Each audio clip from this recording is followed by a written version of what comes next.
everyone. Welcome to the preview show delivered by FedEx. I'm your host, Alan Cavanna, and joining me as always, Marty Snider from NBC. Marty, week one. It was pretty awesome. good. I love the racing for the Daytona 500. I'm certainly ready to get out to Phoenix and do a little short 1 mile racing, but I thought the 500 was fantastic, Alan. I really was happy with it.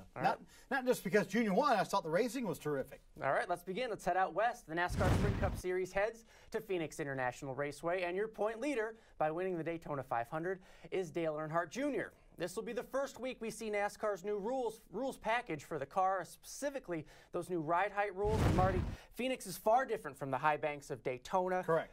So do you expect Dale Jr.'s hot start to continue out there? I would not be surprised at all if Dale Jr. continues his streak. You know, it would be one thing if we're going to a track where Jr. typically is not very good, but you look at the past Phoenix races, he's outstanding at that racetrack. You know, we always talk about Phoenix, Richmond, New Hampshire all being in a pile together. You look at two of those racetracks, Richmond and Phoenix, Jr.'s very good at those racetracks.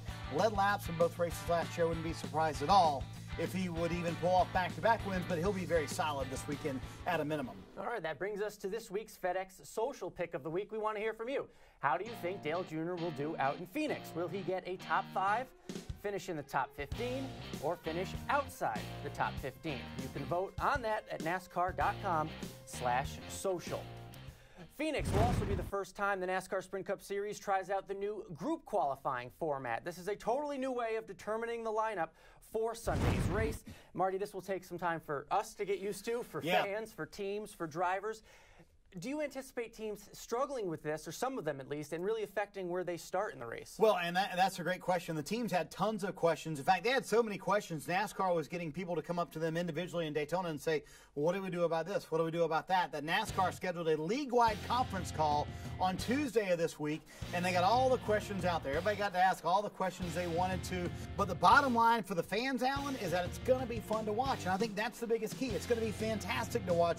It's going to add so much drama to Fridays, and it's going to make qualifying so much better to watch. That's the bottom line. Fans are going to love it. Teams, let the teams worry about all that mess. Definitely looking forward to it. Well, Phoenix itself, as we were talking, is a unique racetrack, especially in terms of its shape. Last year in this race, Carl Edwards broke a 70-race winless streak and drove to victory lane. Now, Marty, as we said, Phoenix not quite a super speedway, not quite a short track. So can this race lend itself to a surprise winner Sunday? I think it can. I think more so, not because of the way Phoenix is, but because of the new rules you mentioned earlier. You know, I was talking to Jimmy Johnson about this last week. He said Phoenix is going to be a complete crapshoot. I have no idea who's going to win that race because the teams did not get this rule package until about 2 weeks before they left for Daytona. And honestly, I don't think the teams really know because they've not been able to go to a track like this to test out the rules and say, here's how my car is going to react. Here's who I think will be fast. So I think the teams have no idea who's going to be fast this weekend. They don't know what to expect with the new qualifying or how the cars are going to work out. So I think it's going to be a very interesting weekend.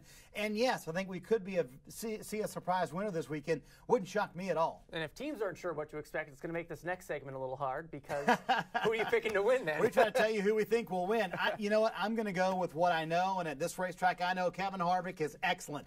He's very strong, and this is his type of racetrack. He won there last year. In fact, won the last race at Phoenix.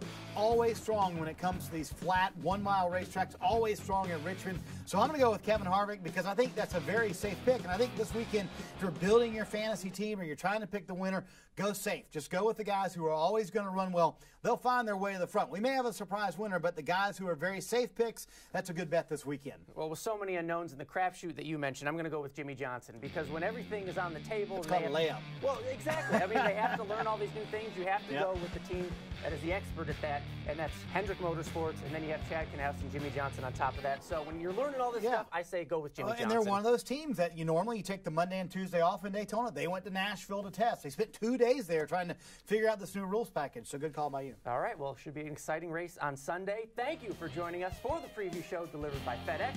For Marty Snider, I'm Alan Cavanna. Enjoy your weekend, everybody.